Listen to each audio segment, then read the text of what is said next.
Welcome back to Our Town, Our Time on RTV 32. We're speaking with Kathy Ahrens and Karen Murphy and Tia Wingate about Life Connection Ohio. Kathy, we just had Noelle. She was a pediatric recipient through Life Connection Ohio. And now we have Karen Murphy, and you're an adult recipient. I'd like to say that. Are you an adult, child. Karen? Yes, I'm an adult recipient of a liver 2.5 years ago.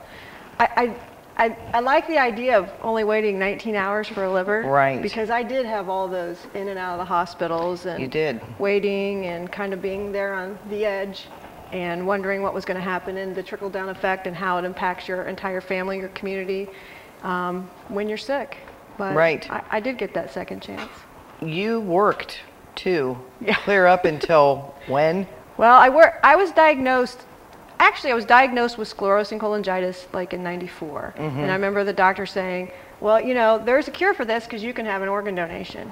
You know, you can get a new liver. And I'm thinking, that's a good thing. But, you know, at the time I felt well. I was raising my children. I didn't worry about it. Just went about my business and did all the things they told me to do, took medication. And in 2008, they told me I already had cirrhosis of the liver. And by 2009, I was becoming very ill. And I was put on the transplant list in 2009. And I kept working up until December of 2009. And I was in and out of the hospital, going to Cleveland Clinic a lot for procedures and things. And I worked up until the point where I really just couldn't bring myself to walk around the hospital any longer. Sure. And then I was off, and I was very ill from then on until I had the transplant in April of 2010. So you actually waited, you were on the list for how long? I actually got placed on the list in October of 2009, and so it was less than a year. I mean, although my doctors thought that seemed like a long time because I had a lot of things that interrupted. Like I was at the top of the list, but my size was going to be a problem. So Okay, so with an adult, it does matter. yes, it does. I couldn't just get any man's liver or whatever. I needed either a child or a petite woman or a teenager or something like that. So that was a problem for me, and then trying to keep me infection free while we waited. And so I would get infected, I would be in the hospital with IV antibiotics, and you're on hold. And so the whole time you're on hold, you're praying that whatever was supposed to be your liver doesn't come now, because you couldn't get it anyway. And so it was, you know, how it was supposed to be. I happened to be infection free and got that call that you never think you're going to get. Came when we were eating dinner at Fazoli's. Really? I made John take me to Fazoli's every Friday, no matter how I felt. We went out to eat because I don't cook Fridays. I've never cooked Fridays. I'm never going to cook. Well, that's usually game day. That's right. So we were there, and we had just finished eating, and the phone rang, and I knew it was Cleveland because of the area code. Sure.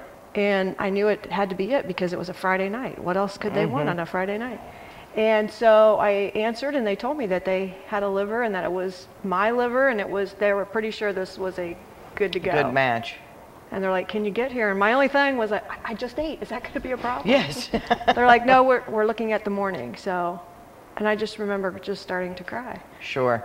It was very overwhelming. I don't know if that's how you felt. And too, scary. Yeah, well, very frightening. Yeah. The whole thing was just kind of surreal. Like, oh God, we are really going to do this. Right. Then you had to drive to Cleveland. Yeah, which we can do in our sleep. We've been there. So. Right, but I would think it would feel like it would take twice as long to get there. Well, I'll tell you, it was one of those things. Actually, it was kind of scary because when we got there, John and I were like, do you remember driving here? So we decided that angels must have just been carrying us because we didn't really remember. It didn't seem like it took long at all. It seemed like we were just there. Right. And we were ready and good to go. But I mean, I was very, very ill. And I remember telling my mom just a couple weeks before I got the call that, you know, I knew I didn't have much time left. I could feel that. Yeah. And it was really, it had a huge impact on my family and my kids. We had one event where I had a hepatic encephalopathy where you're just unresponsive. And my husband woke up to find me that way, which means all the toxins have gone to my brain, and I'm sort of just... That explains quite a bit, Karen. Yeah, well, that didn't happen years before. I was always like this. But anyway, he woke up to find me that way, and so then we were in this panic, and I'm in the ER, and all my family, brothers, sisters, everybody's there to say goodbye because they think that this is That's it. Because I'm not responding. I'm really, really sick. And, but I wasn't ready.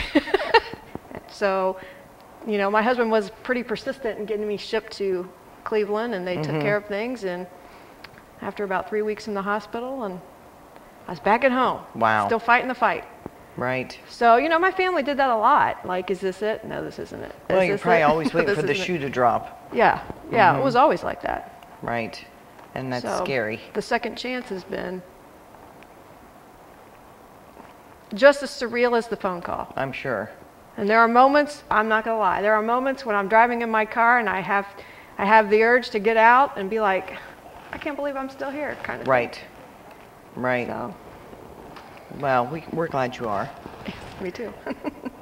And then after the transplants, even with your daughter and with you, Karen, there's still risks after that. I mean, you don't get the transplant and go home a few days later. I mean, it's quite a long haul to recuperate from, isn't it?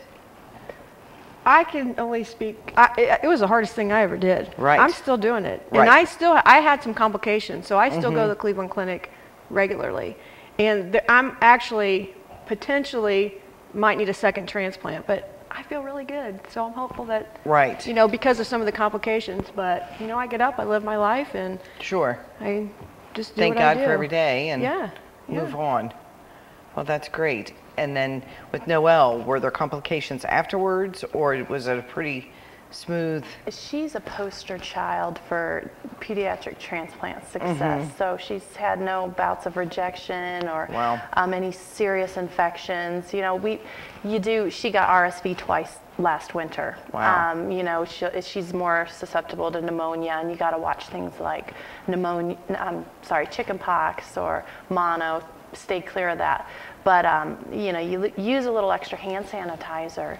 But in terms I guess, but when you have buy a that- we 2-year-old, buy you that know, in- she picks stuff up off Well, the sure floor they in the do. grocery store and eats it, you know, and Right. you try not to let her do that. But that's a normal 2-year-old. you had to learn to put your anxieties aside. Like you said, you're waiting for the other shoe to drop. Okay, things are going so good, and you see that there's some families have a much harder road and harder recovery, and there may be complications, but you focus on living one day at a time, and monthly labs come around, and you trust that they're going to be good, and you know that you'll deal with any battle when it arises.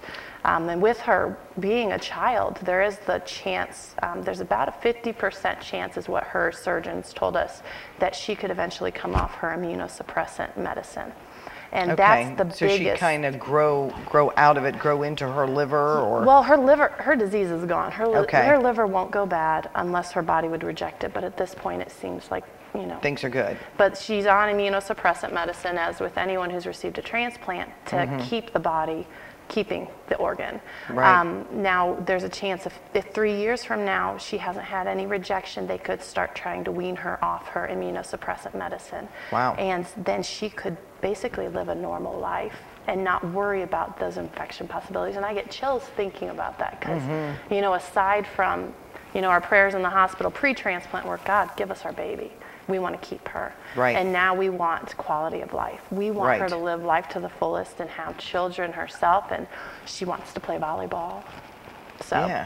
you know, things like that. You'd be surprised. She's an active little 2-year-old. So. Yeah. Well, that's wonderful. Well, I'm an stick active around. 49-year-old. Yes, yes, that's good. Well, I just stay told with my us. age on I want to television. talk some more with you, Kathy, and we will be right back in just a few minutes.